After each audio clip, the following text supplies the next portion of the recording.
You're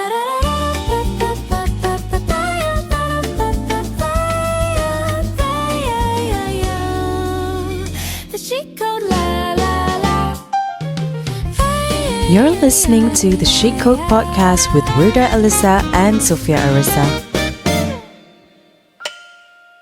All things chic, candid, and comedy.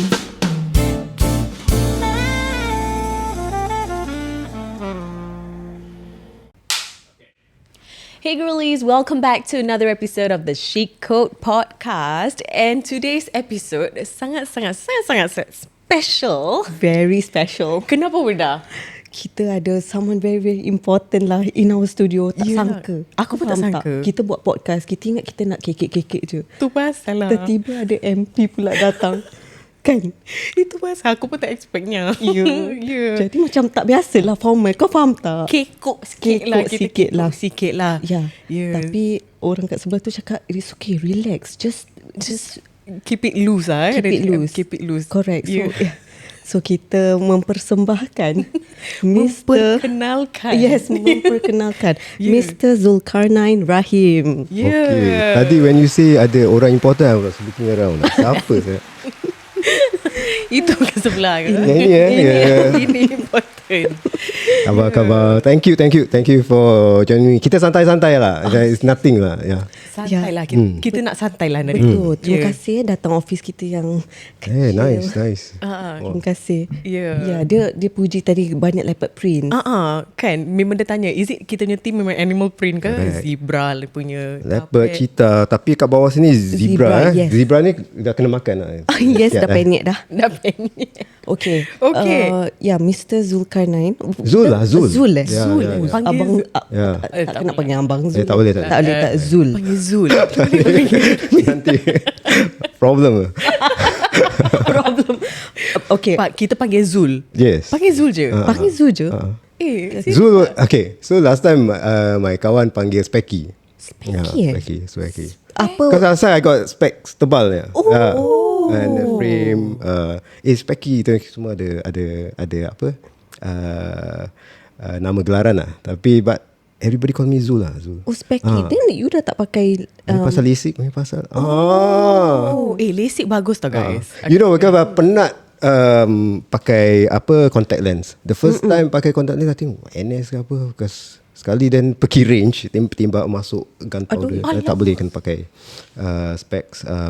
But I think then both my wife and I decided many years ago pakai go for LASIK. And also because kalau ada apa-apa emergency, you don't need your spectacles lah. I see. More practical lah. Betul. So Specky, Zul ni semua nama-nama gelaran. Actually that's the first question we Correct. wanted to ask. People know you as MP Zhulkarnain Rahim. Tapi kita nak tahu nama gelaran, like close friends and families yang call you. Okay. So kalau kat Choa Chu Kang, this Chinese auntie Tache, dia tanya, how to say your name? So I said that, okay, you know the Mandai, the zoo? You put L, Zul. Then you know you drive the car, Zul car. Then after 8 is what? 9. Dah tuai. Lepas tu dia cakap, okay, cannot. Then I got the Chinese name, dia panggil Cho Kai Nian. Maksudnya Cho ni macam dia orang punya surname lah. Kai ni macam menang, victory. Nian tu tiap tahun menang apa tak tahu lah. But then so then dia panggil Xiao Cho, small Cho. Itu dekat Choa Chu Kang lah. So interesting. Tu kira dia ketua kampung. Tapi problemnya nanti dia cakap, ni ke Chiang Hua ya, you boleh cakap Cina. Itian. Then after that, no, lepas dah. Where's the subtitle? I cannot. So ada kalau abang-abang semua tahulah Zul, because I grew up in Choa Chu Kang. My father still in Avenue 1. Budak-budak TY semua, hello Budak-budak TY, hello. Shout out to budak-budak TY. Letak kat comment section kat bawah. Budak-budak TY. Interesting. So I'm pretty sure your dad must be so proud lah. Anak aku MP Choa Chu Kang. Wah, nak cakap he proud for everyone lah. Kita ada 6 dia ada 6 anak 3 laki-laki, 3 perempuan. So boy, girl, then this boy and then the girl. I see. Then everybody ada dia orang punya own career, ada dia orang punya own family. So alhamdulillah last time we stay in a 3-room flat. My father kena kerja pagi sampai ke petang malam. My mother housewife, my arwah mak. And then most of us alhamdulillah pergi uni.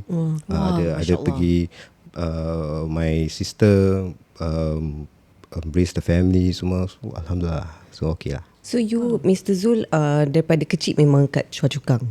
Tak. So I moved I Toa Payoh, then I moved Choa Chu Kang in my growing years. Then I've been there since dah lepas kahwin baru I pindah lah. Interesting. Okay, Mr. Zul, kita ada soalan yang seterusnya. Yeah. So what's one thing about you that people would never guess from watching you in Parliament? Watching in Parliament Kan? First and foremost, they watch me in Parliament tak? That's the question lah. I watch Okay. So kalau in Parliament kan, so people who know me kan, you know that I very and you can guess lah daripada my speeches. Dia ada alliteration, some allegorical macam puitis lah sikit. Berbunga-bunga lah. So you know, so I suka berpantun, suka I write poem. Budak dikir semua macam gini lah. So dulu I play, budak dikir. and then so I play silat. But one thing people may not know. Yalah, so maybe hopeless romantic one thing lah. So I like to have something, you know. But it's also come from a sense macam idealism kan. Kita dulu angsty. I write things about songs, or I write my own poems. Lately, I change all the poetry into songs pakai AI. Interesting. So quite. I mean, I envisioned it to be something. Then it came out something else. But it's macam an outlet lah. So that's something that I carried with me, and I carried into the parliamentary speeches. That I want people to see the authentic me. So kalau maybe if you put all my speeches lah into maybe an AI learning, machine learning, then they will actually guess that words came from me lah. So yeah, so that's one thing. I like to write, I like to draft. Tak boleh nyanyi. That's why I didn't become tok juara ataupun karut. I main the rebana. Yeah. Main rebana. Mr. Zul suka buat puitis, poems. Yes. Tanya dia lah, teka-teki tahu tak? Teka-teki. Are you good with teka-teki? Yeah. No, that jokes okay, but teka-teki maybe. Okay. Teka-teki Riddle that lah. jokes. Sophia got one lah. Okay. I ada satu ni. You Okay. tunggu jap. Tadi kan I dah tulis teka-teki ni. Minum air. Minum air, minum air. Minum air dulu. Dah sedia? Okay. Kasih yang paling susahnya lah. Paling susah. Jangan macam yang Piramli punya teka-tekinya. Tak nak. Piramid. Cik. Okay, kita kasih you satu teka-teki lah. Kenapa hari Selasa wangi? Kenapa hari Selasa wangi? Wah, Selasa je wangi. Selasa je wangi Pasal dia dah lepas mandi apa? Mandi what? Correct. Oh my God. Correct or not? You tell, okay. All these dad jokes susah lah. My wife dah bingit. My son dulu suka. My children suka. Sekarang semua dah roll eyes lah. I correct or not? Yang coklat punya, Sophia. Kasih yang coklat. Aku Betul kan tak? Betul lah. Because baru lepas Monday. Kau kena slang sikit. Monday. Yes. Betul. Oh my God, I didn't expect that. Smart. Yeah. Very smart. Very smart. Itu je MP-nya. Tu pasal lah. Aku tak expect. Okay, kasih lagi satu lah. Okay, lagi satu yang coklat punya, Sophia. Coklat apa yang tak boleh lari? Tak boleh lari. Tak boleh lari Wah. Okay. This one might be a bit a guess. Guess. Ini might be a bit more that joke. Ferrero Rocher. Sebab dia Pasal dia not Ferrari, jadi Ferrero. Close. Close? Very close. Not close. Very close. Okay. Very Very close. good guess, no? Good guess. Good guess. Tengah makan. Half Ya. mark. Half Setengah mark. markah untuk anda. Effort. Ya, betul. What is the answer? What is the answer? Aku kena cakap ke? Yes. Toblerone. Tahu. Okay. Definitely I tak makan banyak coklat. So but this kind of thing good lah. Yeah, add that to your list. Yeah, okay, You okay, boleh I kasih will, I to will. your wife. Yeah. Lepas ni balik, you tanya Can. wife you. Okay. But kita actually I a bit selenge sikit lah. So if you I cannot some of the other MP kan. So kita always berbual kekek-kekek lah.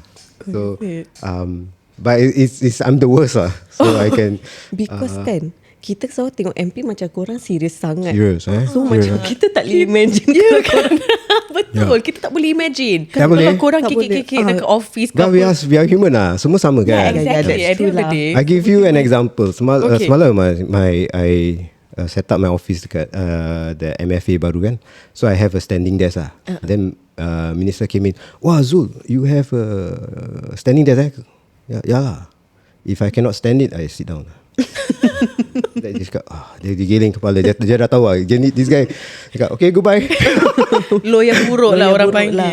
Yeah, lawyer buruk. Okay, so since you mentioned about your new office, you want to talk about your latest appointment that we want to really congratulate you lah. Congratulations Yes. on being the Minister of State. Kita nampak artikel tu terpampang kat Berita Harian. Terima kasih. Wah, Yeah. I mean it's a really big sacrifice for my family, for my wife, and also it's an opportunity to serve, but a duty to deliver lah.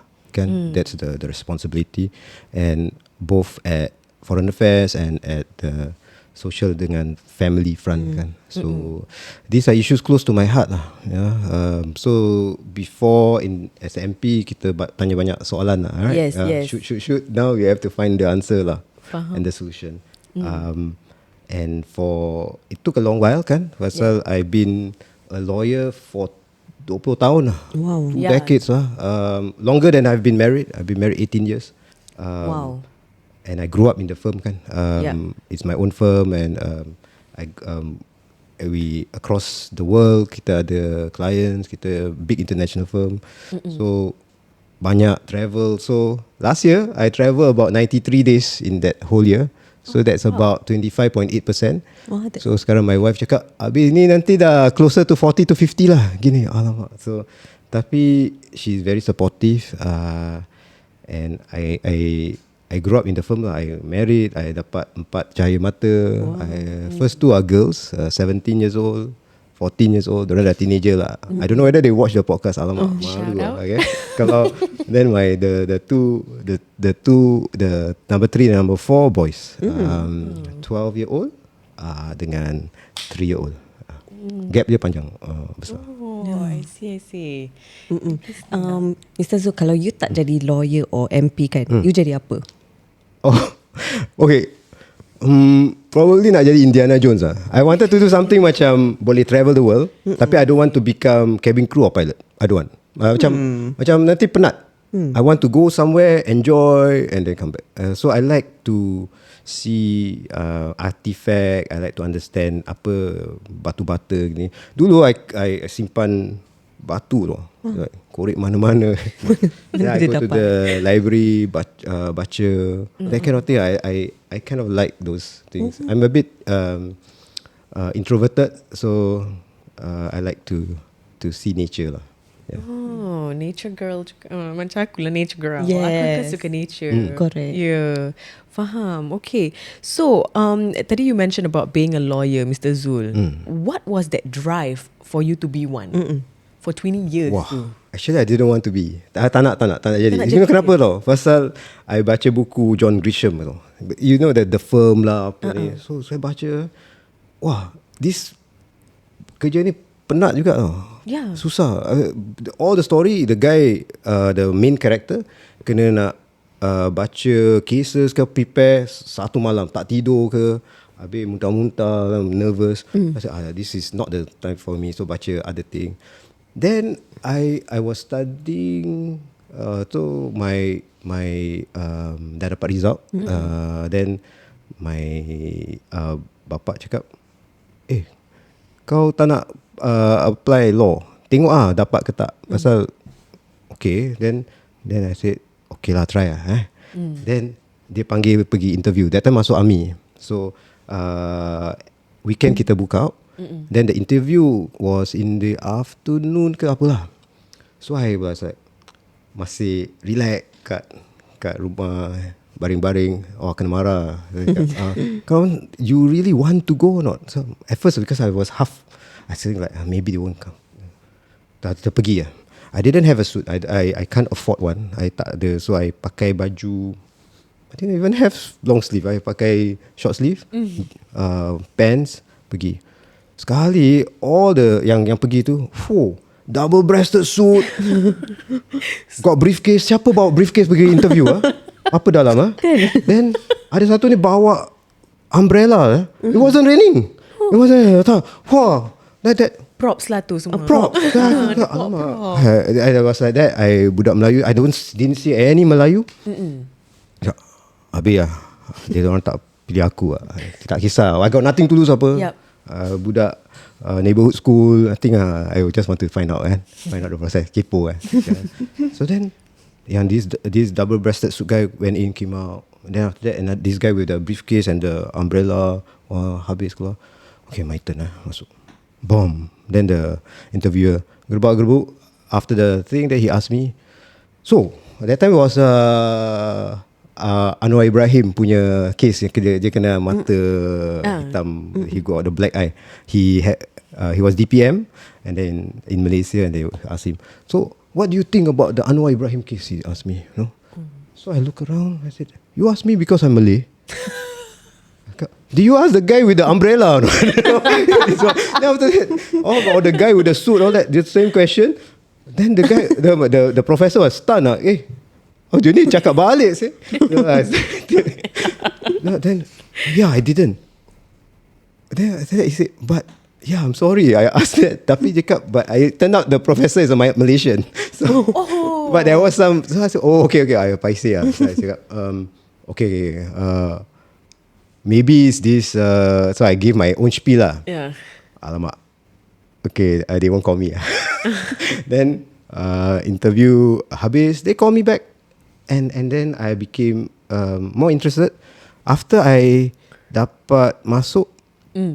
And then I realized that there were other Malays in my batch as well. So I remember my batch was myself, Guy Ghazali. She was the first female Sharia Court president. Sekarang nampak studious dulu tak. Alia Mata. Yep. So she's my classmate. Fazli, who's now General Counsel. We have Nora, and also we have Faizal, who's the first Malay Senior Counsel judge. Now he's a hakim in Mahkamah Tinggi. So I thought, not bad. So we were a bumper crop, There were about 6 Malays and I realized that actually all of us have our own chatting our own, and stumbled into it, and I kind of like doing it now. Pasal you get a chance to understand human dynamics and issues. But for the first few years memang teruk tak nampak bulan, nampak bulan lah. Tak nampak matahari tak nampak. Yes. Very poetic tak nampak matahari. Mentari. Nak poetic terus. Okay. Yeah, so since you mentioned pasal macam all these cases, it opens up your eyes to macam all these social cases that you have to handle. We also heard that you do pro bono cases, especially in domestic violence. Yeah.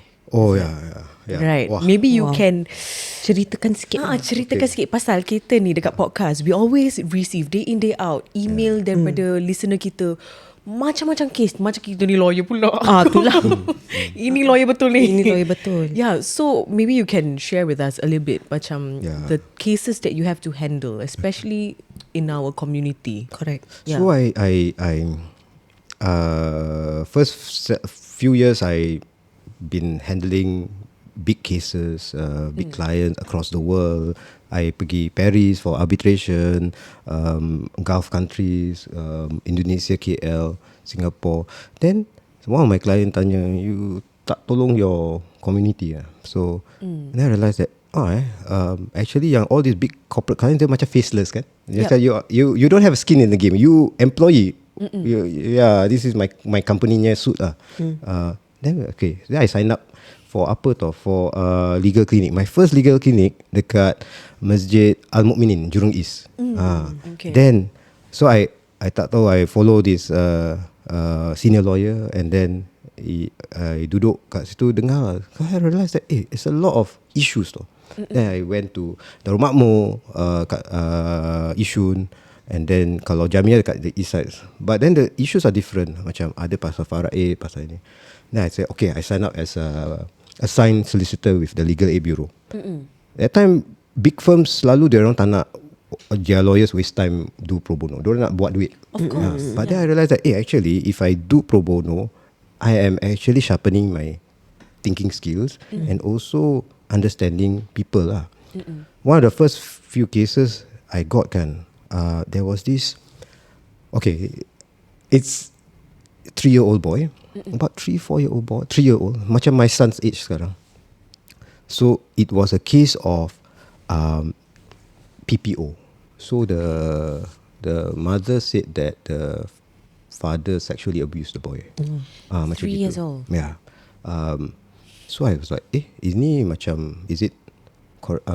So we sent for. There's no medical evidence. There's nothing. But there was also, we sent him for child therapy. No? So I said, hantar lah, kita nak tahu kan. So macam dia main pakai doll lah. So then the child therapist said that budak ni takut dengan bapak dia. Tak tahu kenapa. Tapi it could be bapak dia disciplinarian lah. Kan? So but then normal kan. So I say the bapak dia cakap, aku tak buat ni benda kan. I mean I didn't do anything to the boy. So my first day of trial, I remember this. My learned friend opposite side and me. So I'm a bit macam, I'm not very formal though. I tak macam like kau senior ke, kau junior ke, kau ada rambut ke, white hair ke, tak ada rambut ke. So I just come up to you. I just want to know. So I said, so we became friends. I'm very friendly with fellow lawyers. So I said, bro, kalau kau salah, then the boy would be susceptible for abuse. Kalau aku salah, the boy will be without a father's love. So macam mana ni? So I said, he said to me, macam mana? So I said, we cut the boy into half lah. Cut the boy into half. So dia tak tahu lah. I said, so we talk to the judge, district judge. Dia ni dekat last time family court. Now is family justice court. So the judge said that, Zul, what?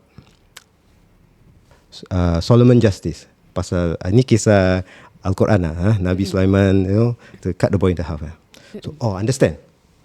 So sampai judge cakap, you say this, you say that, and then the evidence pun 50-50. So let's put the boy into foster home. Then you know who blinked? Who flinched tak? Siapa? The father. The father cries ya. The father cakap, jangan, don't. Apa dia nak kasih dia? Jangan, don't do that to the kid. Don't do that to the kid. Dia jaga, I don't want that. Wow. So I turn around to my client kan. Dia faceless, emotionless, cool.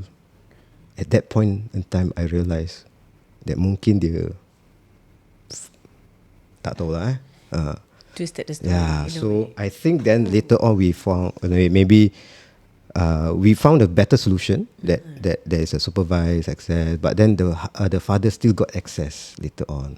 So later dia nak gunakan itu untuk dunia cerai lah. So the truth is somewhere in between kan.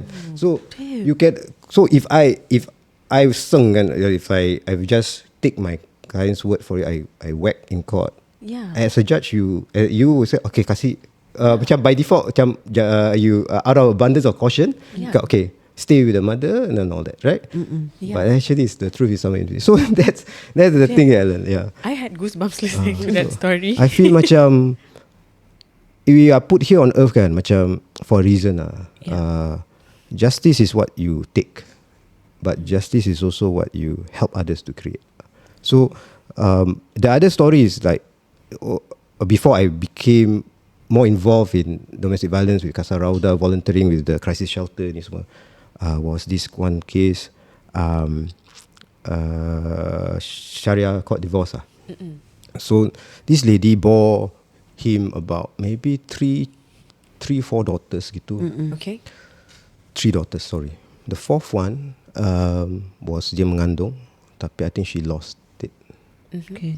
Dia pukul bantai. Okay. So anyway, it was so bad that she had to get a hysterectomy. Apa itu? What is that? So they removed the entire womb.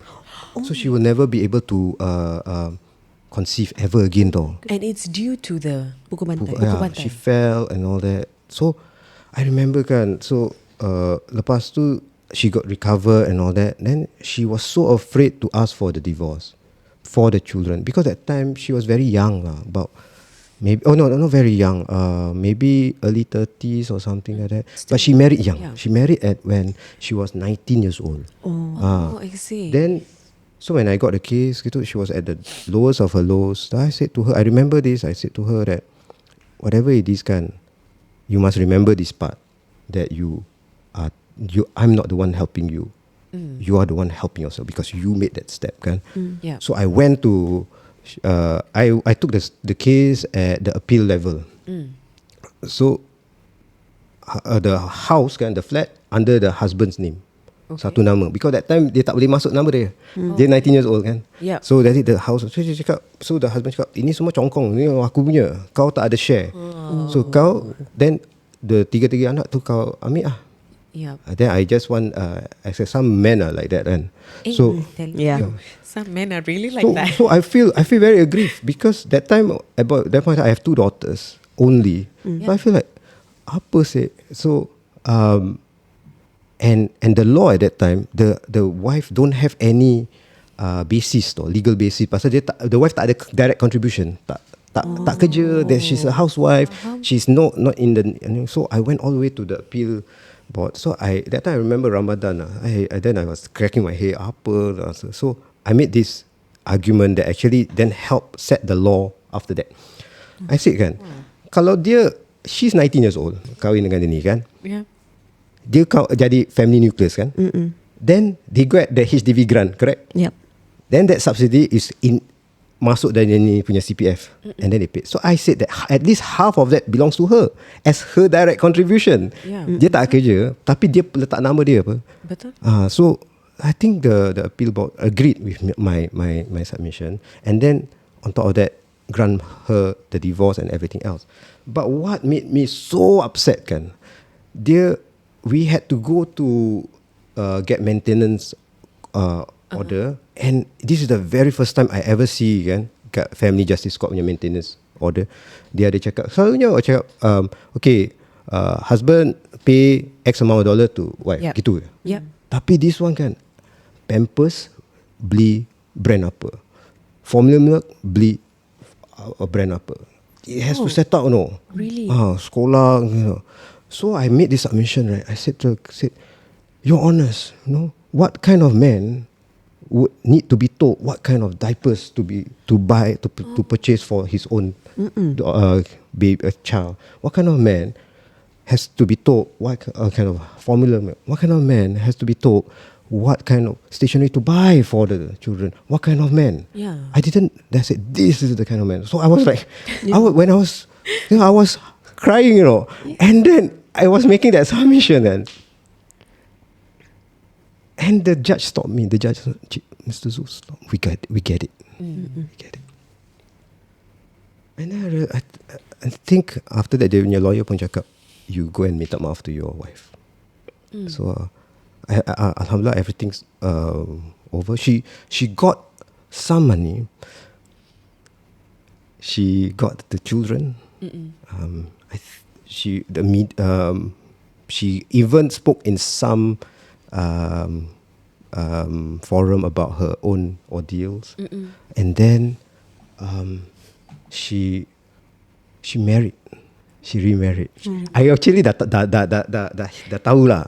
Because there is this kind of friend who always came and support her. And he's a nice guy. And I can tell he's a nice guy. And I feel that, wow, this guy accepted her even though knowing she will never bear him his children. And he has to take all those children. Yeah. So I feel happy, but I feel sad that it happened to her. And she was quite... I was emotional, but I told myself that what can I help more lah. So itu cerita got me thinking about domestic violence, family violence. Ini really there are people in our community, and it can happen to both men and women juga. Yeah, Kan betul. abusive, toxic relation goes both ways. So we really need to think about macam mana nak tolong dorang lah. Betul. Yeah. Wow. That's why in our podcast kita like to empower women. Correct. In a way, because kita always say that, you know, women also need to have something on their own. Kan? Yep, Jadi all correct. this trashy man, This dusty old bugger. man, this bugger, won't do this kind of thing. You get what I mean? Yeah. Kau nak kena ajar beli formula apa, diaper brand apa. Yeah, because it's always the Because it's always bini Dia yang tak involve lah. keluar. yeah, he's not And then nonchalant. dia macam like, maybe he will say that he will buy, he doesn't want to give money, he wants to just give The then he buy the necessities. necessities, and then he gives the thing that the kid maybe won't be able to wear, won't be able to drink. Macam nanti kalau your anak kan kena I don't want to say the brand nanti ada they must sponsor you first kan. So macam ada hypoallergenic ke, dia ada lactose intolerant ke, ini kena benda nanti dia beli the husband sembarang. kena tahu apa. Yeah. Okay, so Mr. Zul, this question is like tak ada kena mengena pun dengan the questions, tapi I just want to ask you kan, because you have daughters kan, so how can you advise your daughters kalau let's say in the future diorang nak look for a man, right, to marry, so macam mana nak tahu like macam this guy mesti kalau kau kahwin dengan dia mesti pukul bantai kau, like you get what I mean? How do you Kan? differentiate the dusty man? So Yeah, wow, this one tough kan, because I they are daddy's girls lah. Yeah. You know, so actually kan, my daughter went with me with all my volunteer work. And all that. So okay, let me just, before I tell that story, I tell the first story. Okay. You to answer your question directly kan, pasal dating lah. So this 17-year-old, I have to had that chat lah. Ini macam that moment that all fathers dread, you know. Yeah. Because kita pun dulu, you know So this is the thing. So I told her. So I said all these dating apps ke apa jangan pakai. You got to find people in real life. And sometimes it's not about finding someone you want to spend time with. Okay. It's finding that someone that you cannot imagine time without. Wow. Macam, so dia macam, I need to talk like this to my first girl because dia very she high order thinking lah. She's macam philosophical lah. In a way she takes like after me because dia suka the songs and all that. So and actually I learned also how my father treated my late mum. Dia macam bengis-bengis lah. Tapi bila I tidur, nanti dia dengar dorang sweet-sweet kan. So like that's how you gentle lah. Yeah? So you got to treat her as the price that she deserve, that you deserve. Yeah. So it's like you got to think about it, but sometimes it's so hard because people are fake, you know. The first few times, so it's actually the circle of friends. You hang around flowers, you get bees. You hang around trash, you get flies lah. Wow. So I think macam you need to know lah where is it. So the people they hang out with, the values are important to me. Pasal at the end of the day, you can have various conversations, but if your values are not aligned, then it long term bit susah lah. So I encourage. My wife may have a different philosophy, but to me, I've been raised as that, and the reason is because, and when I started my volunteer work, I was very busy. Imagine work, community work, pro bono, legal clinic, serve on the board. So every time my daughter asked me, that time she was very young, about 8 years old, she asked me, Ayah, where are you going? I said, go help people. Because I want to nak pendekkan lah. I said I'm going for a board meeting. What's boring kan? So help people. So then then I asked, where are you going? Help people. Then one time kan, she stopped me at the door. I said, Ayah, where are you going? And I said, help people. And then she said words that really broke my heart lah. She said, help me. Yeah. So I macam like, wow. I realized then that for all the times that I've been busy, I've been helping. I forgot to explain to them and bring to them on my side what I've been doing. So I said, bawa adik, bring your adik. Then dia kedek-kedek, datang adik dia kecil lah. So about I think a 5-year-old and 8-year-old. Then we went to Kasar Rauda Women's Home, where I was volunteering. So there are 4 crisis shelters in Singapore. One of them is Kasar Rauda. 2 are run by Anglican Church, one by SCWO, the other one by Kasar Rauda. So Kasar Rauda at that point in time, we are open to everybody lah, across all faith, race. We were founded by Muslims, but we were meant for humanity. So she went there, tengok macam tak ada signboard, macam luar macam ada gate, ada security, tapi dalam lain, macam garden, playground, fun stuff. Then we went during Maghrib, macam dah masuk Maghrib lah. Then all these mothers kan, they will be at this our garden of tranquility. They will duduk and they ponder, and then all the kids are playing. So my daughter asked me, Ayah, why are all these girls here? And these children here, they said, because something happened at home. So the mummy and the children have to come here. Then if they didn't do anything wrong, why must they come up? So betul juga. So I said that there's something we need to empower women and our the kids to make sure that they get back on their feet. The next thing that she said to me was, can I play with them? I said, okay. Then they play. So at the end of the day, she understood, and then she told me, Ayah, help more people.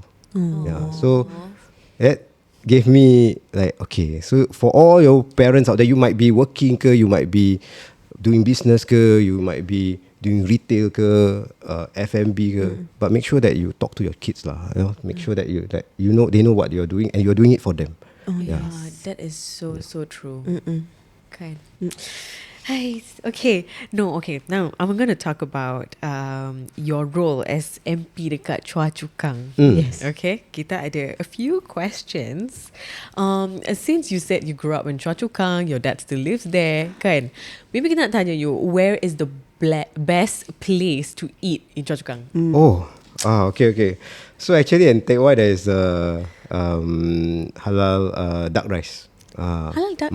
Duck rice. How come I don't know? I forgot I know the place I forgot the block Tapi daripada dulu, then dia corner, then at that corner ada abang ni, dia jual tahu sumbat. Is it at Sinaran? Sinaran chicken rice kan, tapi the duck is good. I like that. It's good. I see. Okay. And it's been there for ages. So I brings back memories I see. Daripada dulu ada abang tu dekat situ. Aku pernah try, memang sedap. Dah tu. Sekarang Sedap. Sedap kan? Okay, kita cuba itik Dia boleh grab food sini? Tak boleh? tak boleh jauh. Tak sampai. Yeah. Tak sampai harakat dia.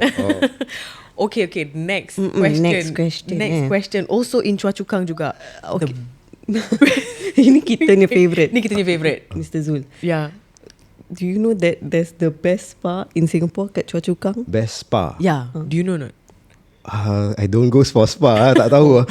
Maybe your wife will love it. I think your wife will love it. Ada. Tapi dia tak sponsor kita. Ni kita promote apa? Okay. Cari aku orang sendiri. But best Okay. Best. Nanti kita PM tepi. Okay. Best spa. Tapi kat Choa Chu Kang. Yeah. Oh, wow. Yeah, okay. Alright. And okay, next question lah. If it's not Choa Chu Kang, where do you think you will be an MP? Where? Where? I don't think I will be an MP.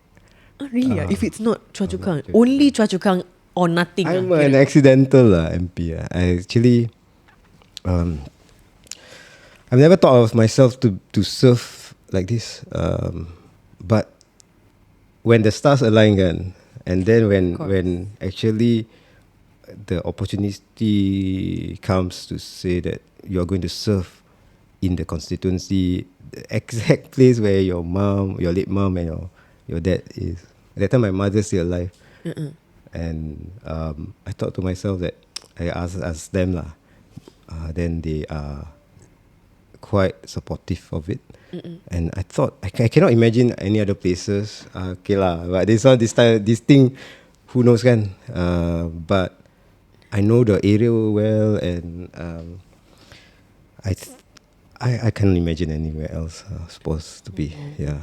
Just in Choa Chu Kang. Yelah, dia dah memang ketua kampung Ketua kampung Choa Chu Kang. And then this Kiat Hong is also quite weird. Dia macam, it's not just the Choa Chu Kang central area there, the Lot 1 area, but it also cover the Lim Chu Kang farm, the goat farm je tu. Pusara Abadi, Pusara Aman, cemetery, military camp, and all the farm, Bollywood veggies, all these farms. So I joke dengan PM actually, right, I have the most number of resident, the living and the non-living. Yang mati tak. But true. Story dia macam, there was one time Hungry Ghost man, 7 man, Chinese man. Then got one uncle, he's a farmer, tapi dia punya IC dekat some Chinese cemetery lane. So my volunteer kui dia kata, are you sure not? You tengok kaki dia lah. I said, don't worry lah, this one is a farmer lah, dia tinggal sini lah. So okay. Oh, dia tinggal kat cemetery area. Macam dia ada macam like when the farm, and then you can actually have quarters. So I don't know, some of them are there. So my house visit quite special lah. Ada HDB, ada condo, ada farms. Sungai Buloh all the way up to that mine. So the dam, very nice. Sungai Buloh recently baru keluar news ada buaya besar. Ada real buaya. Real buaya. Yeah. Besar, mulut dia tengah gitu. Serius baru keluar, sumpah aku tak bedek kau. Ya ke? Sumpah aku. Alamak, takut. Kan ada kan? Ada. Kenal kan kat sana? Banyak wildlife. So they got so it's quite fun because we are the only tempat yang ada countryside . Actually that's true. Yeah. That's true. Oh, I see. Okay. Manager kita tanya, betul tak ada oldest abandoned flats kat Lim Chu Kang area? Oldest abandoned flat. Oh, ini untuk training purposes. Ada. So they got some. Ada. And ada macam built up area tapi mostly abandoned. Ni nak pergi hiking buat another podcast Night mobile walk. lah. Night walk. The horror, the Halloween type. Nak pergi night walk. Manager nak bawa kita pergi night walk ke manager? Tanya pasal abandonnya rumah. Okay. So since you are like very on the ground, okay, you are always in touch with the community, kan, and you are aware of the issues that our Malay Muslim community is facing lah. So we want to talk about successful Malays. Okay. Do you think we have limited opportunities to progress forward? Yeah. As a Malay Muslim MP, and you feel, do you feel that more can be done to help our Malay Muslim community? That term successful Malay tu. Success ni actually apa benda? So how do you define it? How do you define it, right? So sometimes our community is different from others because we have success here and hereafter. We have success with family, we have success in our career, we have success with our relationship, and actually I think there are two parts to it. One, you got to have access. Second, access meaning the opportunity. Yeah. But then once the opportunity presents itself, you got to have that empowerment and that skill set to grab that opportunity. Kalau tak that bus pass you by, macam like you kena flag it lah. Otherwise the bus will just pass by. The opportunity pass you by. So our that's why we are working together with agency. So for me, I'm been entrusted to focus on focus area 1 of the M-Cube initiative. There are 5 focus areas. A lot of matters lah. Education, preschool, marriages, family, health, jobs, upskilling, and I'm looking at early childhood to make sure that our preschoolers get their access to early opportunities to learn, kan? Literacy, numeracy, but also to empower the parents to help along, because sometimes you it's like adulting, you tak belajar, nobody teach you how to become an adult, nobody teach you how to become a parent, then you must learn it on the go, and then you are scared. And when we do this, we also want to make sure that all our community step up together and help out one another. And I learned this from before I became an MP, when I was like volunteering with Casa Rauda and AMP. And when we talk about empowering mothers or women, we are not just telling them, okay, you go to school, you go to this course and all that. We actually give them human capital. We should actually link them up with people who can support them emotionally, give them macam that time kan, we have micro business program. We had AMP coming together, teach them how to bake, but then also start up with their ovens, their first capital outlay. So our success as a community depends not just on one individual or one party alone, but actually everybody coming together, because the whole ecosystem of support comes in. And I do believe that there are a lot more that our community needs to empower to actually grab the opportunities, because the world is changing. The world is a different place than 5-10 years ago. There's going to be a whole slew of changes because of technology, AI. Is it going to help us to reach out to greater market? But now, because of technology juga, I see it as a leveler. I see it as, if you are a business in Singapore, you boleh dapat market dekat overseas. You boleh dapat networking dapat orang overseas. Then and it's color blind also, right? So if you're good, you market the thing well, you dapat lebih access. So we need to get our everybody on board, and whoever it is lah. I mean I think we professionals yang out there, you got a skill set. You jangan cakap aku tak belajar tinggi, I tak ada education, but actually you got something to give. You got experience, you got networking. Maybe you boleh volunteer, you boleh in the MQ movement. See where dekat yang you want to channel your resources to. And for us, the success of a Malay Muslim community is actually the success of the nation, the whole country as well. Because we are intertwined. So kita tak boleh cakap okay, kita saja yang maju semua. Kena maju semuanya kan. So whatever it is, we can try to be very think positive lah. If you are maybe retrenched, you baru graduate, nak cari kerja, a lot of things can happen. I met somebody who said that dia tak dapat cari kerja, and then I talked to him about the GRID program, the for graduates as well, how dia boleh dapatkan that experience. Because at the end of the day, there are two things people cannot take away from you: your knowledge and your experience. Then with that, you build up your profile, you maybe dapat a lot more opportunities. Kita kena nak, times are tough, but not tough only for Singapore but the entire world. But maybe we would see more, explore more opportunities together lah. For me, successful Malay bukan the one who belajar tinggi-tinggi, bukan juga yang dapat banyak duit ataupun kerja. Orang kerja pun ada kerja, jawatan tinggi also, high post also may not be happy, you see. And then you work so hard, maybe at the end of the day you don't have good health outcome. sakit apa. But so at the end of the day, success is what you define it. Success is what others look at you and see it. Success is also what you impart for others lah. So that is to me success.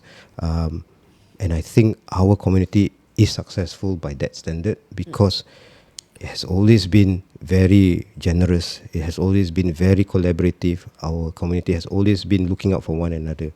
So when I see the ground, you are from the community, you will come back to the community. So, I think we've discussed about your journey as a lawyer, as an MP, as Minister of State. At the end of the day, your role is still as a husband and a father, right? I think we would love to ask you lah, macam mana you juggle everything and still prioritize that. So I owe it to my wife lah, and we've been married 18 years. I've known her since JC. And my kids semua. So we got 4 children, right? So the elder one now takes care of the younger one. Oh, that's nice. And but the younger one a tyrant lah. They're boss lah. How old is he? 3 years old. 3 years old. You know, there's this terrible twos kan. It's not a phase though. It's a commencement lah. Dia macam continue. No, so it's a really. So that time swearing in kan kat istana. Orang istana worried no. Most your son coming no. Diorang takut lah. Security risk kan. Like takut dia buat apa dengan presiden ke apa. So I said that, okay, relax lah. Okay, he's not coming. Padahal he dah siap with the suit and that. The small suit with small tie. But he knows he's happier playing in the lawn. I scared if I bring him nanti dia lari the istana ground lah. Dia faham. So but juggling it, I wouldn't say I've done it well. Yeah. Why is that so? Because there's always that guilt that you want to spend more time with your family, and it's always been a sacrifice on both parts. But it hasn't been like this. It didn't start with the MPship. It started with a lot of things that I've done. SMCCI, AMP, Yellow Ribbon, Kasarauda. So I've always been involved in the community, taken time away from family, but I try to have quality time with them. And also, make sure that they remain connected with me lah. And my daughters, all like I told you that story. Making sure that they know what I do. I remember I duta bahasa kan. So actually I'm not really that good bahasa Melayu lah. Because I'm not a Malay teacher ke apa. I dengar lagu Jiwang. I just like poetry, and sometimes dia punya the grammar pun salah kan. Yep. But then I like writing. So a few years ago, many years ago actually, I write for the media outlet. Articles are very heavy stuff lah, pasal foreign affairs, about issues like the Terex issue, about the Tuas issue, territorial waters. I talk about issues of social mobility. Yep. And it's very heavy stuff, but in bahasa Melayu. So, but every time bahasa article tu dalam ada pantun, ada peribahasa or something. And then I will print out and I will put it on my daughter's table. Dia macam treasure hunt. They don't dia bahasa Melayu okay lah, tapi so they use that as macam way to understand, and they look at it. Okay, this is the word, and then they cari kamus lah. So it's a treasure hunt. It's a warkah dari ayah. It's a love letter from me too. So I'm actually, when I write it, it's always 3 things. It's about the issues explained, the solutions, and actually the doa, or what I hope. And all these 3 things come within that ambit of article, but with my children in mind. And I think all that happened, and of course I had a difficult pregnancy, the last one, so that brought us a bit together lah. Yeah. Oh yeah, we heard about that and what your child and your wife had to go through, kan, during the childbirth experience. Maybe you can share a bit about that. So this one tak ramai tahu lah, because I didn't tell even So okay, we didn't plan for the fourth one. Yeah. So alhamdulillah, fourth one was boy. And there was my wife had a severe preeclampsia. Okay. So basically, the body cannot take the baby anymore. Yeah. And the baby needs the mother because the baby haven't fully grown. Yeah. Right? Dia 2 months premature. Okay. So malam Jumaat Thursday night, she was and we kind of kita dekat KK, and then the doctor asked me, who do you want to save? Yeah, so I mean, I said, can you save both? Yeah. Then she said that it's going to be a race against time.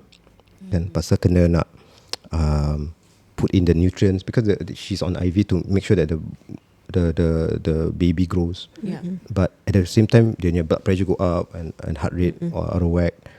So I think about subuh like that, she was stabilized, and they said, okay, we are going for C-sec. Yeah.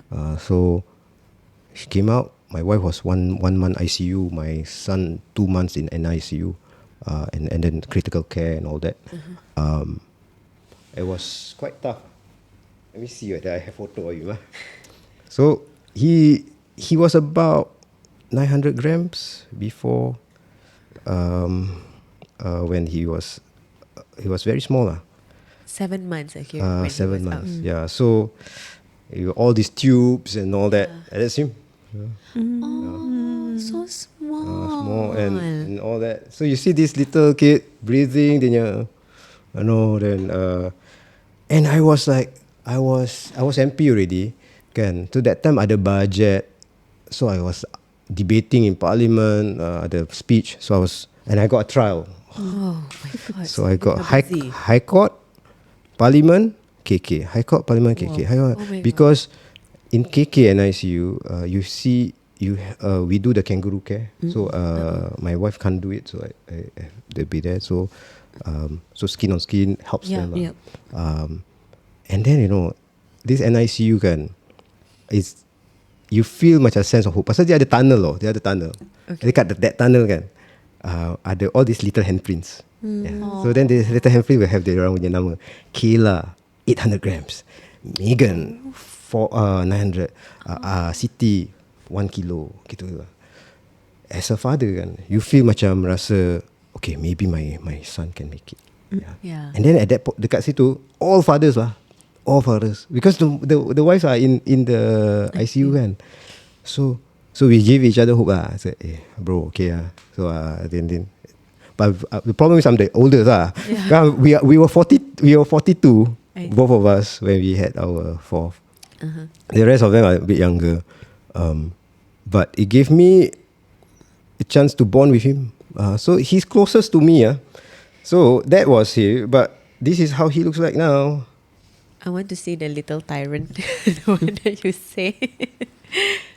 Yeah. Oh my God, so Naughty muka dia. So dia he got well. Alhamdulillah, my wife got better. Nobody knew, except for maybe then Prime Minister Lee Hsien Loong dengan Whip Janil, because he is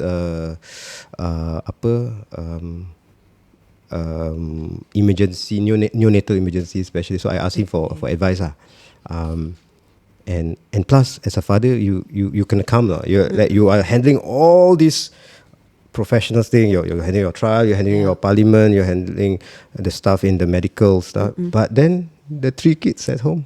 Yeah. So I don't have any helper. So I got to explain to them why Ibu is away. So I got to handle that as well. They're bigger, so they were quite okay. But now every day is a bonus. When you had that moment, you feel like, wow, seriously, every day is a bonus. Yeah. Anything can happen to anyone. So if anyone is listening to this, any parents out there who are trying to conceive TTC, anyone who has gone through the NICU, anyone who's going through IVF, anyone who's going through even even your partners, your spouses, your husbands who are listening to this, hang in there lah. And, things may not work out the way we want, But the thing is, we shouldn't have any regrets of what we did during the time that we were given. Yeah. DO. Yeah, betul. I think it speaks to a lot out there lah. Going through the same thing, hang in there, and we send you all your love. And okay, last questions lah. Last question, Rida. You want to ask the last question? Oh, so fast lah. Okay. So last question is, do you have any words for Singaporeans listening and watching, and also your Chua Chu Kang peeps? Oh. Wow. For Chua Chu Kang, there's going to be a lot more improvements. So the way to all our residents, they are going to see new leaves. There are some segmented blocks without any leaves. We are getting new leaves for them.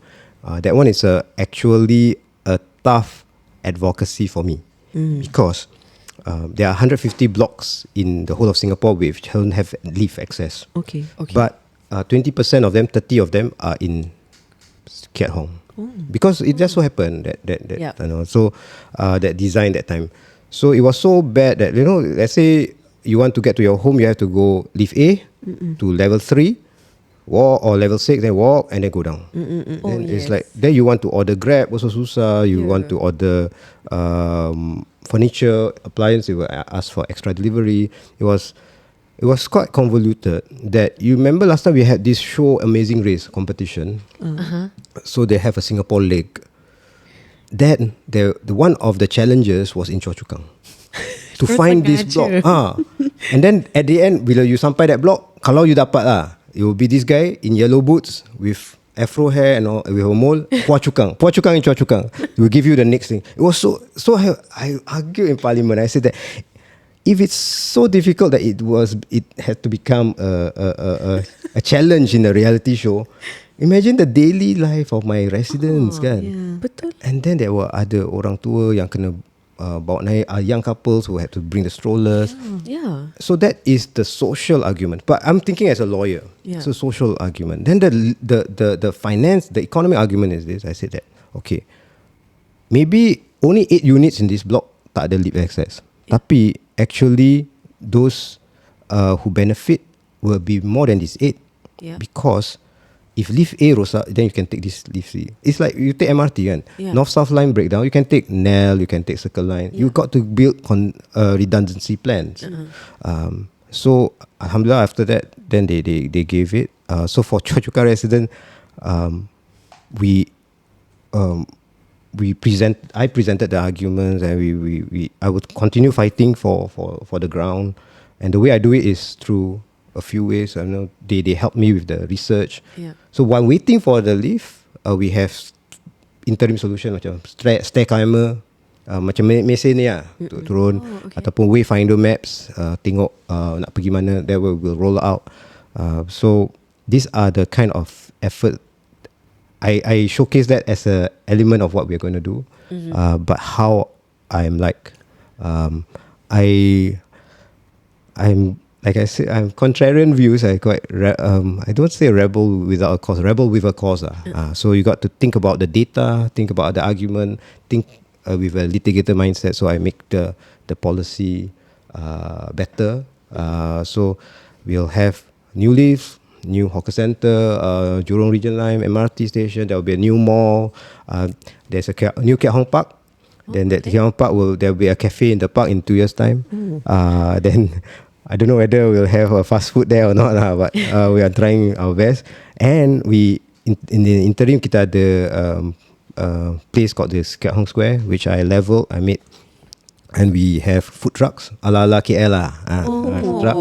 Then we had a few movie drive-ins. If you have you drive EV car, one of the EV car, I won't mention the name, they actually sponsored a car to actually power generate the whole movie screen. So people who with car can sign up, drive in. The last time Singapore had a movie drive-in was in Jurong yeah. Bestnya. But then Choa Chu Kang now have, but we will do more. And if you don't have a card, never mind. You just install the app, bring your Bluetooth earphone, watch. So the idea is, I want Choa Chu Kang to be a place of your family, of people who lepak together, take care of one another, and then look out for each other lah, for the future lah. So that's Keat Hong lah. That's very nice lah. I want to move to Choa Chu Kang now. Choa Chu Kang houses are big, you know. Yeah, I know. Yeah, and very happening, you know, the Keat Hong CC. Maybe nearing 1 million, you know. Yeah. The Keat Hong CC also very happening. Every year got fireworks. Fireworks. And it's the only CC with the water playground. Yeah. Serious? I brought my son before. Kan? With the water playground. Bagus. Bagus. Dekat dengan rumah. Yeah. Maybe boleh suruh Mr. Zul advice kepada perempuan-perempuan yang mendengar TCC about dating advice. Mr. Zul boleh advise kan to our female listeners macam nak cari suami yang baik dan bagus. Wah. Tips from Mr. Zhulkarnain. Because you have experience lah in this field. I don't know. I don't know whether it's actually, people say you must look at the person. But actually, you have to look at yourself also. You know, you have to. Sometimes we envision the perfect ideal partner. Everybody has flaws lah. I mean, before I got married, I knew my wife for close to 10 years, right? But then even after marriage, we find out more things about each other, right? It's true. Like so to it is a process, and at the end of the day, values. And now it's difficult. I really tak envy those who are finding partners now, because times have changed. There's a lot of social media. There's a lot of comparison. There's a lot of pressure. There's a lot of family members tanya, kau bila nak kahwin? You know, like all these things. And maybe dah kahwin, kau bila nak ada anak? And then that is so true. And some people close to me, they can't bear children, right? And these kind of things, maybe look at yourself and see what is it that you want or what is it that is wrong, not wrong lah, that your own flaws, that you can say that you can overlook other people's flaws. I'm not perfect. Nobody is. You come to a point where you can find the spouse or the partner, the treasure that you don't deserve, for you're not of a matching worth. But, and that's two lines that I wrote for my wife. But it is always a constant work in progress. If you have that drive, that you know that you are not better than her, you're not better than him, but you want to be better for them. Oh yes. You know, so then it's continuing. So that effort you have to be. So I always tell myself that you always have to work hard at it, hard at a relationship, whatever it is. Macam creating you have a home. You cannot just buy home and relax. You got to maintain it. You got to motor pun sama. You know, I was a mechanic at one point in time. I know carburetor and all that. Change the thing, and I make sure that you got to get it running, right? Yeah, and then you cannot just put it on one side. So I think so long as you have values, and so long as you are willing to work at it, and the other side is also willing to work with you at it, and you are he doesn't see him as better than you, neither do you see yourself better than him. I think that's a recipe for greater success. Yeah. Wow, that's a very good advice. Very, very good advice. Yeah. Very different lah from our advices kan. Tapi this is very good. Yes, correct. Kan? I mean, we've always mentioned about marriage is a hard work. Correct. You have to constantly work on one another, on yourself. Kan? And lah. Thank you so much lah, Mr. Zul, for sharing your stories and your experiences. I think we've learned so much from this interview. Oh no, same. Now I know what jokes to tell. That is his only takeaway from us. Joke pakcik-pakcik. Tak apalah, balik you be like isteri you. pasal joke pakcik-pakcik ni. Yeah, but anyway, thank you so much for taking your time, your busy schedule, time off busy schedule, datang sini, duduk sebelah Leo, berbual dengan kita. Oh ni nama dia Leo. Nama dia Leo. Mana part? Ha? Leopard. Oh, dia nak joke pakcik-pakcik kat kita balik. Oh my goodness. Leo part dia tak ada. Part dia tak ada. Leo je ada. Yeah, but anyway, thank you so much, and I hope korang get a lot of good takeaways from this episode lah. Yes. Relationship advice ada. Yup. Success advice ada. Episod yang very ilmiah lah. Very ilmiah. Alright, so thank you so much, Mr. Zul. Thank you so much for those of you who have tuned into this episode. We will see y'all in the next episode. Bye-bye.